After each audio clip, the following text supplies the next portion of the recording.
E a vida eterna é esta, que te conheçam a ti só, como o único Deus verdadeiro, e a Jesus Cristo, aquele que tu enviastes.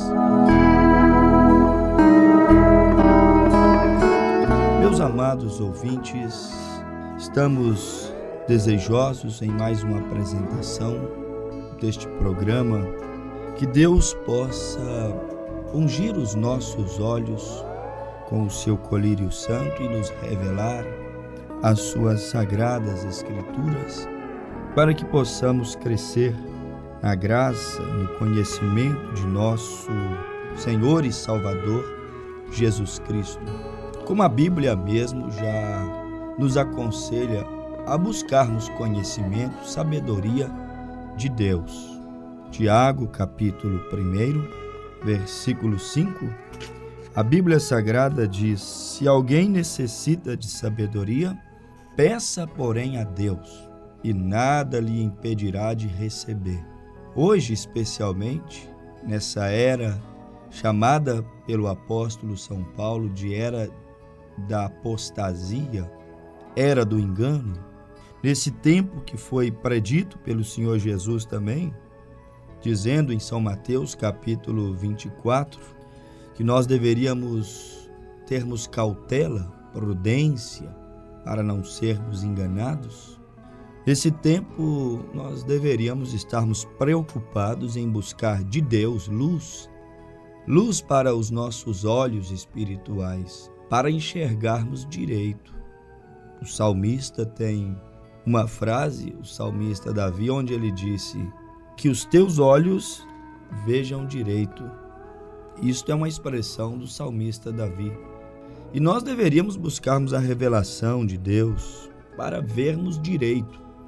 Às vezes percebemos a religião, mesmo muitos sábios entendidos, doutores em divindade, olhando, mas não olhando com os olhos direitos. E neles se cumpre aquela palavra que disse o Senhor Jesus em São Mateus capítulo 13, que fechou os olhos para que não veja com os olhos. O profeta Isaías falou e Jesus também repetiu, e nele se cumpre a profecia de Isaías que diz: ouvindo ouvireis, mas não compreendereis. Vendo vereis, mas não percebereis. São Mateus capítulo 13, versículo de número 4.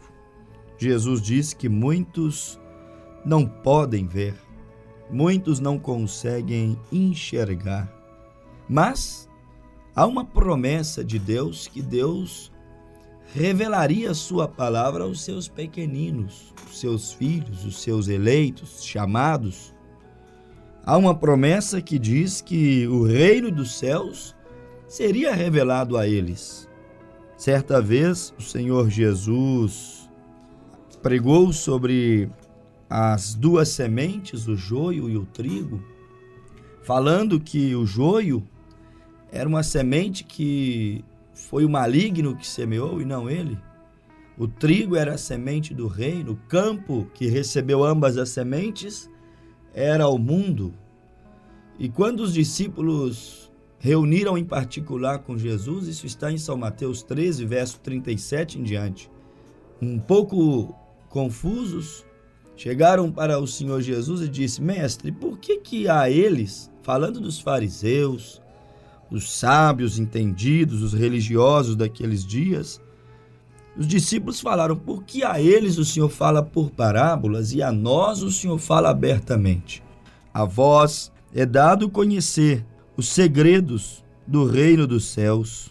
Jesus certa vez disse, alegre, com o espírito quebrantado, ele olhou ao céu e disse: graças te dou, ó Pai, porque ocultastes essas coisas dos sábios e entendidos e revelastes aos meus pequeninos. Quer dizer, a Bíblia mostra que Deus revela aos seus pequeninos os seus segredos, a sua palavra, para que os pequeninos não sejam enganados. Por mais simples que seja um homem, uma mulher, pode que até mesmo não saiba ler, não saiba escrever, mas Jesus disse que nem sequer os loucos errarão caminho, os loucos que são filhos, os loucos que são predestinados. Os simples de coração, a estes Deus sempre, em todo tempo, revelou a sua palavra. Sempre foi assim em toda a história, desde o Velho Testamento, e muito em especial quando o Senhor Jesus chegou. Eles tropeçaram na singeleza do Evangelho, buscavam grandes coisas e tropeçaram em Emanuel, Deus em carne humana, que havia nascido ali numa manjedoura, tomado forma humana, de uma pessoa comum, natural, a ponto dele, o sumo, único, supremo pastor, ser confundido com os demais. Aquele mestre não se diferenciava muito daqueles que eram seus súditos, seus seguidores, seus discípulos. Jesus, ele se portou de maneira simples e humilde, e aqueles que eram muito grandes, cheios de intelectualidade, buscando apenas ciências e mais ciências, naturais, humanas, intelectuais, eles tropeçaram e não conheceram a simplicidade de Deus. Jesus Cristo foi simples demais no conceito deles, foi humilde demais no conceito daquela religião polida, daquela religião tradicional, cheia de rituais e liturgias. Jesus foi muito simples, muito pequeno, muito humilde diante dos olhos daquela religião daqueles dias. Para ser o Messias, eles diziam: não tem cabimento ele ser o Messias. Ele nasceu em uma manjedoura, como ele pode ser o Messias? É impossível que ele seja o Messias. Olha de onde ele vem, de Nazaré.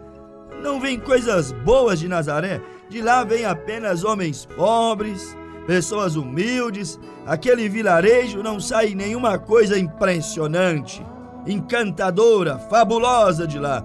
Eles estavam olhando para as grandes coisas e Deus trabalhando em simplicidade, trabalhando em humildade. Então não puderam conhecer a Deus. Mas os pequeninos, a estes Deus se revelou a eles. A estes Deus se deu a conhecer a eles, e nenhum deles foram enganados.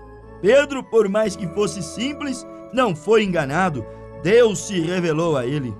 Madalena, por mais que não tivesse tido oportunidade na vida, por mais que tivesse trilhado caminhos maus, tristes, ainda assim Deus se revelou a ela, e ela não ficou naquelas trevas espirituais que outrora ela vivia quando estava no pecado. Aquela pobre samaritana infamada, Deus se revelou a ela e não deixou ela morrer naquelas trevas espirituais, por detrás daquelas jaulas, as jaulas da religião que separavam judeus e samaritanos. Deus sempre se revelou aos seus pequeninos, aos seus filhos, aos seus eleitos, e nunca os deixou enganados.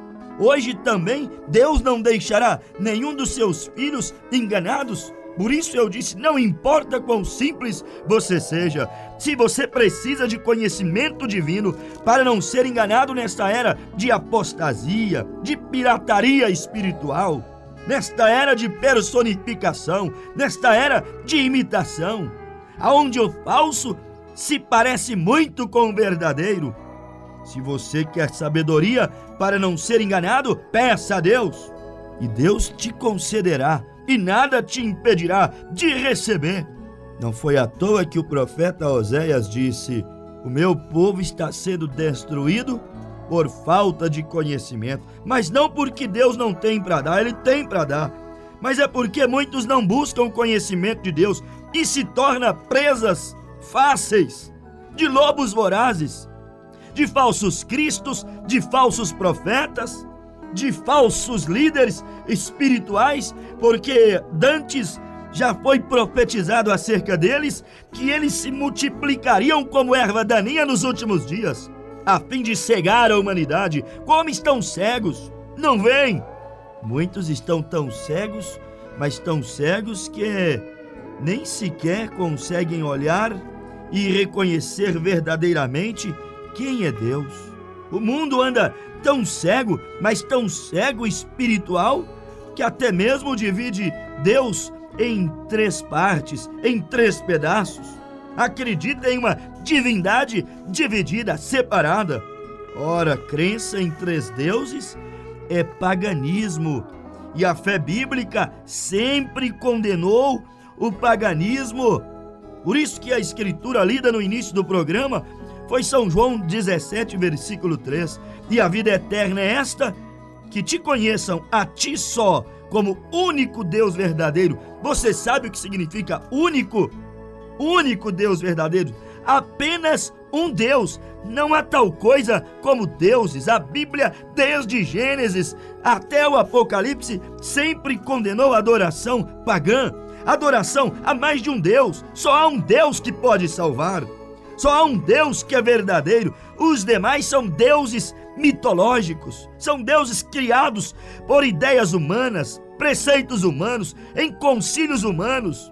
São deuses que nasceram da má interpretação de teólogos que se enganjaram em alguns textos da Bíblia e então criaram doutrinas que criam deuses e mais deuses. Mas a Bíblia defende o ponto de vista que há apenas um Deus, e este único Deus, ele habitou na pessoa de Jesus Cristo e recebeu também o nome de Filho, mas isso não significa que há tal coisa como 2 ou como 3 deuses.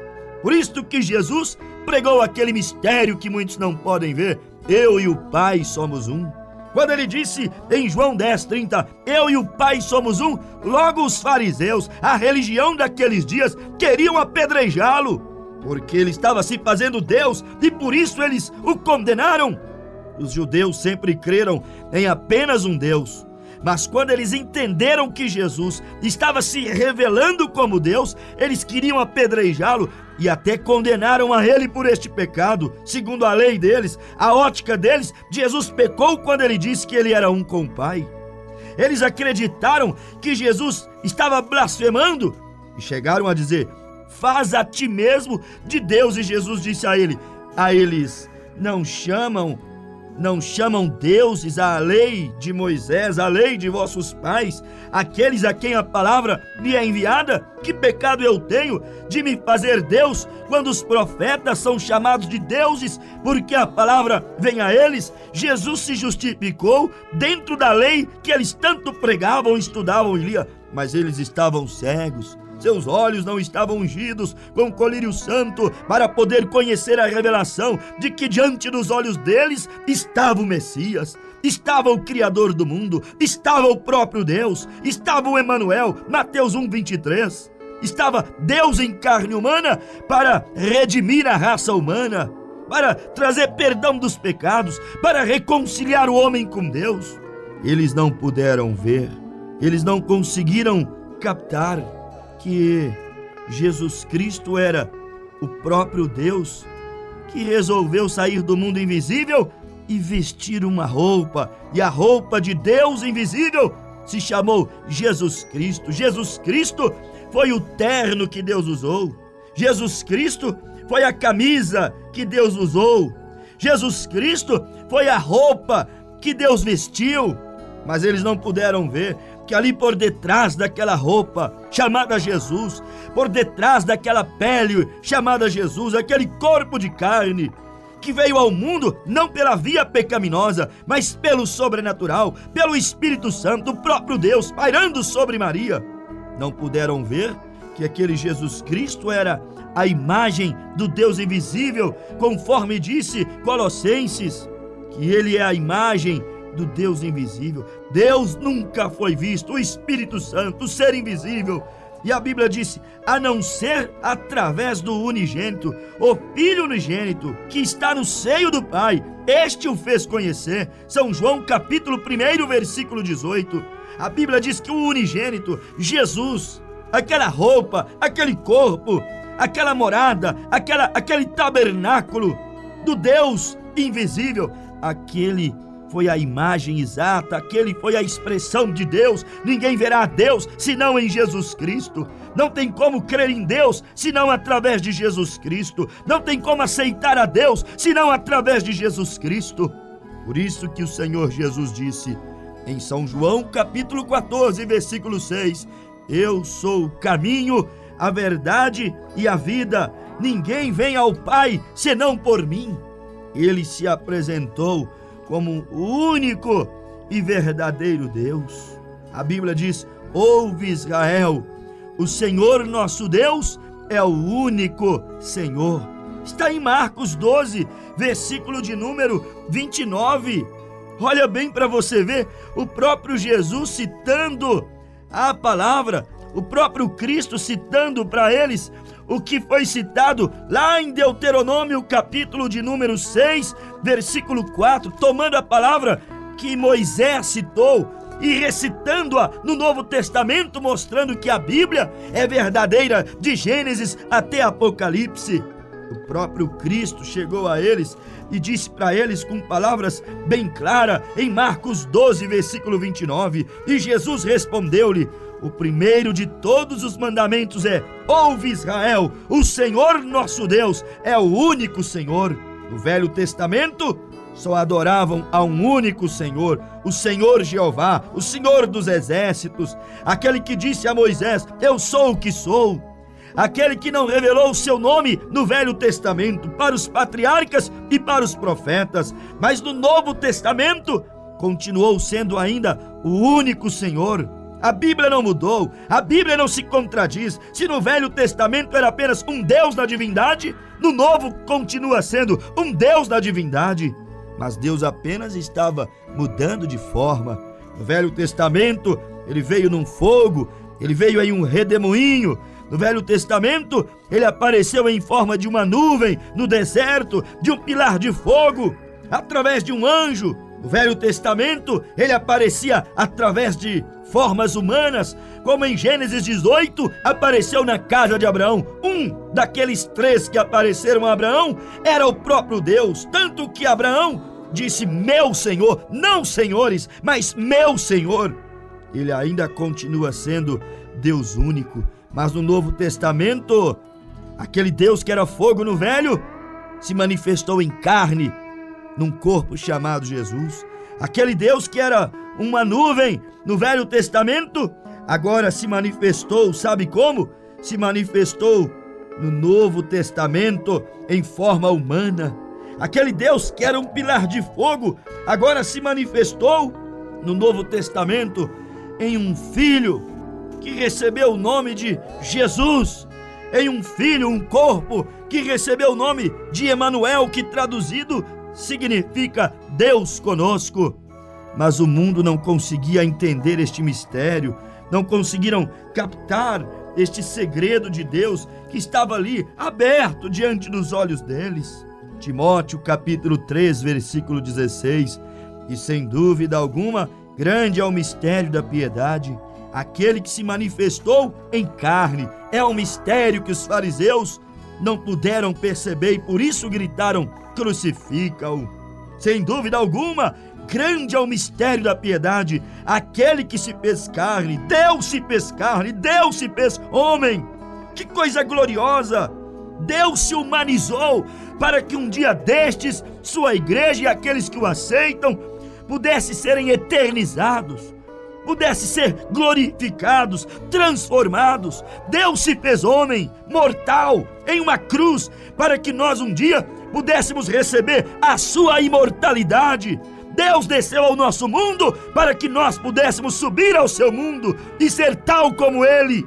E a Bíblia diz que é grande esse mistério, mas que o mundo não entendeu e o crucificou. É grande esse mistério que muitos nos primeiros séculos da igreja também não entenderam e por não entender, excomungaram da igreja. Cristãos que criam em Jesus Cristo como sendo a divindade única, o Deus único.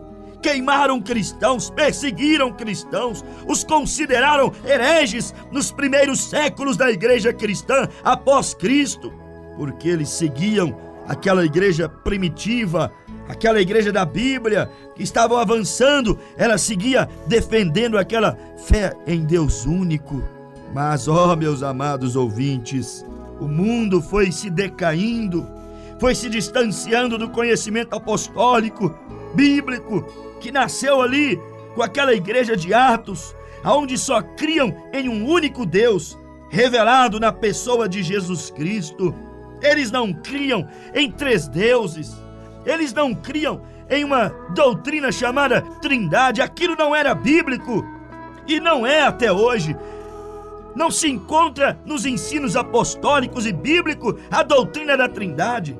Encontrarão ganchos de teólogos, encontrarão estudiosos da Bíblia tentando justificar essa ideia de 3 deuses da divindade. Mas isso não está na Bíblia. A Bíblia defende de Gênesis a Apocalipse um só Deus na divindade. E este Deus se revelou como? Na pessoa de Jesus Cristo. Esse Deus se fez palpável no corpo de Jesus Cristo, visível no corpo de Jesus Cristo. Jesus Cristo é o único Senhor, o único e verdadeiro Deus. Esta doutrina da Trindade é uma doutrina sem base bíblica, não é encontrada na era apostólica. A Bíblia não diz nada de uma pessoa da Trindade ocupando o trono e sendo chamado de Pai, a outra segunda pessoa da suposta Santíssima Trindade ocupando um outro trono e uma terceira pessoa ocupando um terceiro trono. A Bíblia não diz isso. A Bíblia diz que só há um trono posto no céu e um assentado sobre o trono. Eu estou dentro da Bíblia. A Escritura diz no livro de Isaías, capítulo 6, e no ano em que morreu o rei Uzias, eu vi o Senhor assentado sobre um alto e sublime trono. Sobre um alto, não 2, não 3, mas um alto e sublime trono. E a Bíblia nos mostra essa mesma visão que Isaías teve no Velho Testamento, também no Novo. Se você ler a Bíblia em Apocalipse, capítulo de número 4, e logo eu, João, fui arrebatado em espírito, e eis que vi no céu um trono, e um estava assentado sobre o trono. Quando o assunto é Deus, quando o assunto é a divindade de Deus, a Bíblia fala apenas de um trono. Pastor, mas Deus é Pai, a Bíblia diz. Pastor, Deus é Filho, Deus é Espírito. Verdade, Ele se manifestou como Pai, se manifestou como Filho, se manifestou como Espírito. Mas tem uma coisa, Ele é só uma pessoa, assim como eu, o pregador que vos fala nessa hora. Eu sou pai, tenho 2 filhas. Eu sou filho, tenho pai e mãe. Mas eu também sou espírito, sou alma vivente. Mas quantas pessoas eu sou? Apenas uma. Quantas cadeiras eu preciso para me assentar? 3? Não, apenas uma. Ser pai, filho e espírito não me faz 3 pessoas. Olha, eu sou corpo, sou alma e espírito, como você também. 1 Tessalonicenses 5:23, a Bíblia diz que o homem é corpo, alma e espírito, este ser de natureza tríplice. Mas o fato de você ser corpo, alma e espírito faz de você 3 pessoas? Não, você é apenas uma. Somos corpo, alma e espírito, mas somos apenas uma pessoa. Eu sou pai, sou filho e sou espírito, mas sou apenas uma pessoa. Assim é Deus. Ele se fez Pai, Ele se fez Filho, Ele se fez Espírito Santo para se revelar, para nos salvar, para nos abençoar, para revelar o seu plano salvífico a nós. Mas Ele é apenas uma pessoa. Mas muitos sábios e entendidos fazem dele 3 pessoas e então criam a confusa doutrina da Santíssima Trindade, que foi criada por homens, que nasceu especialmente no Concílio de Nicéia, quando Constantino uniu o cristianismo com o romanismo, o cristianismo com o paganismo que estava dentro de Roma. E ali, para agradar os cristãos, a gregos e troianos, para que ele pudesse ser eleito, precisava do clamor popular.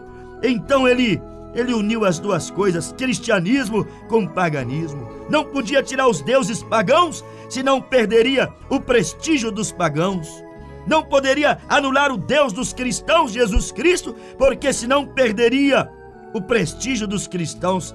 Para agradar gregos e troianos, ele pegou a cruz de Cristo e colocou no escudo dos seus exércitos. Para agradar cristãos, ele então pegou o Senhor Jesus Cristo, Deus dos cristãos, e colocou para ser comemorado o seu aniversário exatamente na mesma data do Deus pagão, que era o Deus Sol.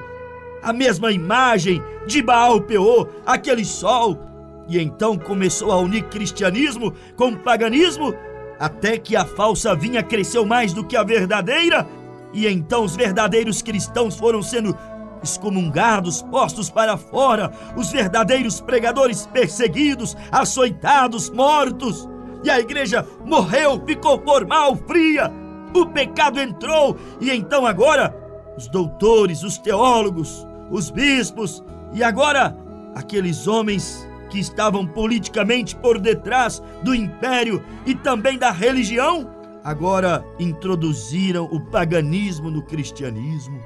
Introduziram no seio do cristianismo a crença em 3 deuses. Mas Deus não é um Deus trino, Deus é um Deus uno. Ou seja, a Bíblia diz que Ele é único. E se Jesus é o Senhor e Cristo, se Jesus é o Deus único, meu amado ouvinte, você vai ser batizado no nome dEle, você vai servir a Ele como único Senhor e dominador da tua vida. Pelo menos a Bíblia diz de Gênesis a Apocalipse que Ele é o Deus único. Em Apocalipse diz que Jesus Cristo, Ele é, o que era, o que há de vir. A Bíblia chama Ele de Alfa e Ômega. Sabe o que isso significa? Ele é de A até Z. A Bíblia o chama de o princípio e o fim, de o primeiro e o último. Ele é o Deus Todo-Poderoso. Ele é a rosa de Saron. Ele é o lírio dos vales. Ele é a estrela resplandecente da manhã. Ele é a videira verdadeira. Ele é Jesus Cristo, o Pai, o Filho e o Espírito Santo. Eu e o Pai somos um. Não sabes tu que eu estou no Pai e o Pai está em mim? São João 14, versículo 8. Ele é Deus, Deus Todo-Poderoso, único Senhor e dominador nosso. 1 de João, capítulo 5, 19. Sabemos que o Filho de Deus é vindo e nos deu entendimento para aquilo que é verdadeiro. E no que é verdadeiro estamos, isto é, em Jesus Cristo, o verdadeiro Deus e a vida eterna. Deus se revelou na pessoa de Jesus Cristo. São muitas, são inúmeras as passagens bíblicas. Nos faltaria tempo de deixar todas aqui com os nossos ouvintes, mas é Ele, o Criador de todas as coisas. São João capítulo 1, versículo de número 10. Estava no mundo e o mundo foi feito por Ele e o mundo não o conheceu. Quem é este? O Senhor Jesus. Veio ao mundo, esteve no mundo, o mundo não o conheceu, o mundo o crucificou, mas a Bíblia diz que foi Ele mesmo quem criou o mundo, e se Ele criou o mundo, quer dizer que era Ele que estava lá em Gênesis 1, dizendo: haja luz e houve luz, haja trevas e houve trevas, haja separação entre parte seca e molhada, e assim foi.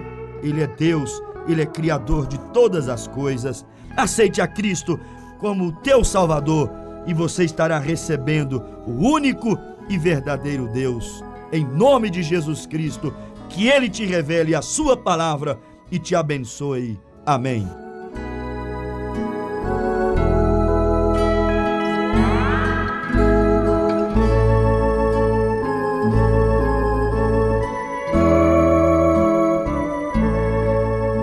Se Deus tocou o seu coração através dessa palavra, visite a nossa igreja. Em Passos, o nosso endereço está situado na Rua Pará, número 172, no bairro Jardim Polivalente. Os nossos dias de cultos acontecem quartas e sextas-feiras, 19h30, e aos domingos, às 9h e às 19h. Você, na cidade de Arcos, também pode estar visitando o nosso tabernáculo, que se encontra no bairro Santo Antônio, na rua Lucas Luiz de Farias, número 766.